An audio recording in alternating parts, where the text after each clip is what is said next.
నమస్కారం అండి. Welcome to information Telugu channel. PF apply చేస్తూ ఉన్నప్పుడు కొన్నిసార్లు ఎటువంటి పొరపాటు లేకున్నా కూడా పీఎఫ్ క్లెయిమ్ అనేది రిజెక్ట్ అవుతూ ఉంటుంది. అది ఏ విధంగా జరుగుతుందో తెలుసుకుందాం. వీడియోకి లైక్ చేయండి, అలానే సబ్స్క్రైబ్ చేయండి. ఇక్కడ వీరు పీఎఫ్ ఫామ్ 31 ద్వారా అడ్వాన్స్ అప్లై చేయడం జరిగింది.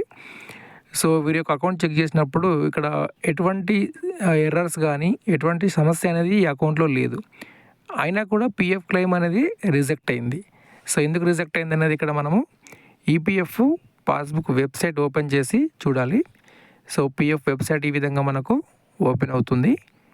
ఇక్కడ వీరికి సంబంధించినటువంటి UAN number, password, captcha code enter చేసి సైన్ ఇన్ పైన క్లిక్ చేయాలి.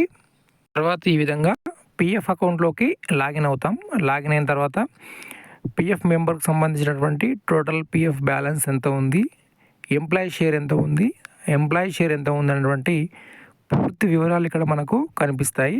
దాని తర్వాత ఇక్కడ క్లెయిమ్ ఎందుకు రిజెక్ట్ అయిందనేసి మనం క్లెయిమ్స్లో వెళ్ళి చూడాలి. సో ఇక్కడ మనకు క్లెయిమ్స్ అనే ఆప్షన్ కనిపిస్తూ ఉంటుంది. ఈ 3 డాట్స్ పైన క్లిక్ చేస్తే.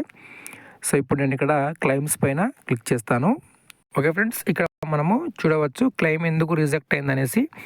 పీఎఫ్ క్లెయిమ్ రిజెక్ట్ అయిన ప్రతిసారి మనకు ఈపీఎఫ్ఓ వారు ఏంటంటే క్లెయిమ్ రిజెక్ట్ అయిన వెంటనే కింద మనకు మెన్షన్ చేస్తారు ఏ కారణం చేత మీ యొక్క పీఎఫ్ క్లెయిమ్ రిజెక్ట్ అవుతుంది అనేసి. సో ఇక్కడ మీరు చూసారంటే so PDF not found, please resubmit the claim అని ఇక్కడ మీరు చూపిస్తున్నారు. కొన్నిసార్లు ఈ విధంగా జరుగుతుంది. ఏంటంటే మీరు అప్లై చేసినటువంటి ప్రాసెస్ అంతా కరెక్ట్గానే ఉంటుంది, బ్యాంక్ పాస్బుక్ అని కరెక్ట్గానే ఉంటుంది, పీఎఫ్ అకౌంట్లో కూడా ఎటువంటి సమస్య అనేది ఉండదు. కానీ ఎప్పుడైతే మీరు పీఎఫ్ అప్లై చేస్తారో చేసిన తర్వాత ఈపీఎఫ్ఓ వారు ఏం చూస్తారంటే మీ యొక్క బ్యాంక్ పాస్బుక్ని ఓపెన్ చేసి చూస్తారు.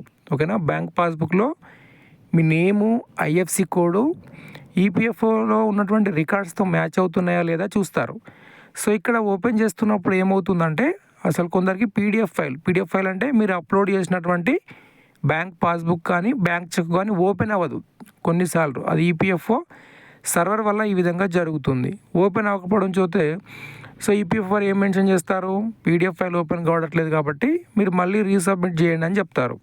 సో ఇలా ఉన్నప్పుడు ఏంటంటే ఈ క్లెయిమ్ అంటే పీడిఎఫ్ నాట్ ఫౌండ్ అని వచ్చినప్పుడు మీరు ఒక 7 days లేదంటే ఒక 60 days వెయిట్ చేయండి. 7 to 6 days వెయిట్ చేసిన తర్వాత మళ్ళీ మీరు క్లెయిమ్ అనేది అప్లై చేయండి. వెంటనే క్లెయిమ్ అనేది అప్లై చేయకండి. ఇప్పుడు మీరు క్లెయిమ్ రిజెక్ట్ అయింది, మీరు చూసారు నిన్న క్లెయిమ్ రిజెక్ట్ అయింది అనేసి, వెయిట్ చేయండి ఒక 7 days అలాగా. వెయిట్ చేసిన తర్వాత మళ్ళీ అప్లై చేయండి. ఎందుకు 7 days వెయిట్ చేయాలి అంటే ఈపీఎఫ్ఓ సర్వర్లో ఇష్యూ ఉండడం వల్లే కదా మనకు అక్కడ క్లెయిమ్ ఫాము మన యొక్క బ్యాంక్ పాస్బుక్ అనేది ఓపెన్ అవ్వలేదు. సో ఒక 7 days 6 days అలా వెయిట్ చేస్తే ఆ ఇష్యూ అనేది మనకు తొలగిపోతుంది. మీరు రెండోసారి పీఎఫ్ అప్లై చేసినప్పుడు క్లెయిమ్ సెటిల్ అయ్యేదానికి అవకాశం ఉంటుంది. ఓకే, ఇదండి వీడియోకి లైక్ చేయండి, సబ్స్క్రైబ్ చేయండి. Thank you.